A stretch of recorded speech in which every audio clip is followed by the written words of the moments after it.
What's going on, guys? Welcome to another edition of GearBreakerNation.com. I'm NarikChase, and today we're going to be reviewing Transformers Dark of the Moon.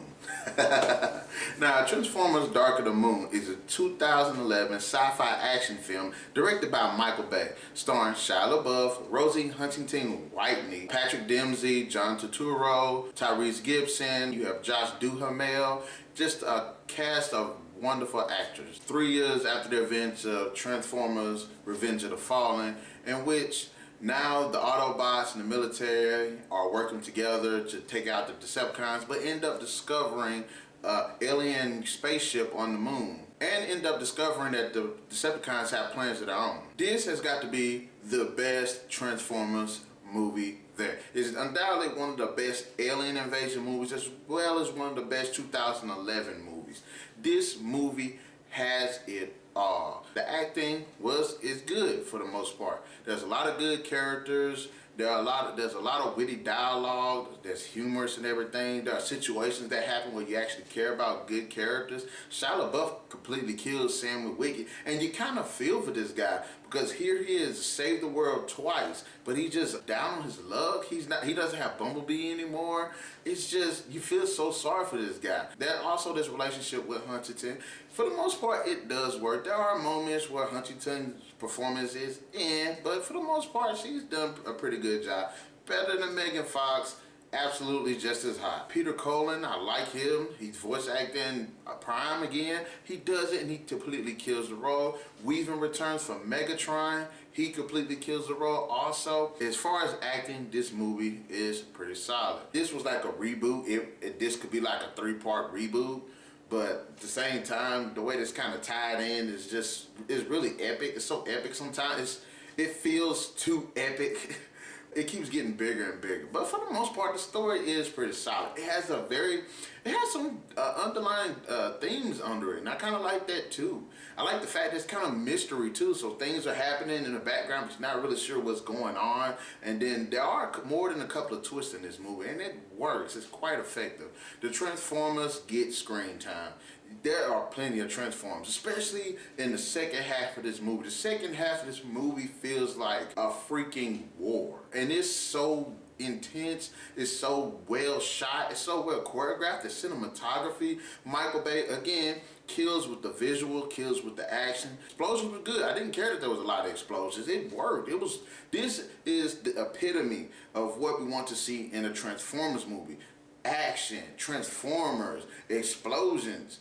This has it. The weird technology, everything worked for this film when it comes to the story and the visuals.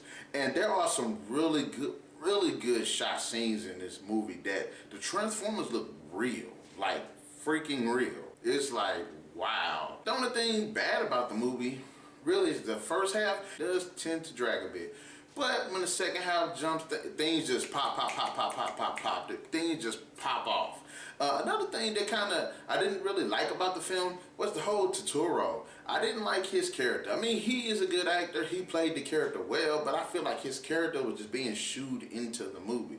In all of these Transformer movies, all three of the first ones, the only person or people that should still be in this should be Shia LaBeouf, Josh Duhamel, and Tyrese Gibson. Those really should be like the only people in this whole series that actually stretch through the movies, because they all have somewhat of a direct link or connection to the Transformers. Turturro's character, I feel like they just shoot him in. He could have been a totally different character. I would have liked that. It's a good story, but as far as the continuality, it doesn't feel like it works with the continuality of the Transformers storyline. But for the most part, this movie was completely badass.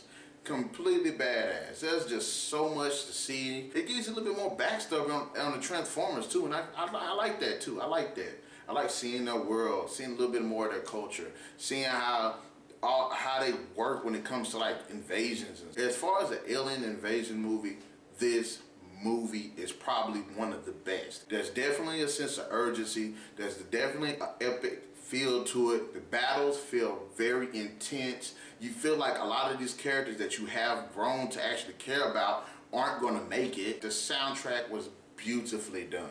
Oh my gosh, I really love the soundtrack. It helped make those scenes very intense. Especially the highway battle. The highway battle has to be the best car chase sequence in any movie ever made, like ever. And that's saying something. I just sat there and watched all the Fast and Furious movies. The highway battle has to be the best car chase in all car chases. But anyway, the final verdict, Transformers Dark of the Moon was an epic ride. It's worth watching. Unfortunately, I wished I could have watched this in 3D. That's one of my biggest regrets when it came to this movie coming out. But I have to say, in terms of the acting was good, some characters were pretty good, even though some feel like you got Turturro, which I think was a little bit much. The story was alright, could have been tightened up a little bit more, but hey, the invasion, the action, the visuals, the soundtrack, the score, everything else, the whole alien invasion battle sequence, everything was golden. And I have to say, Transformers Dark of the Moon gets a 4 out of 5.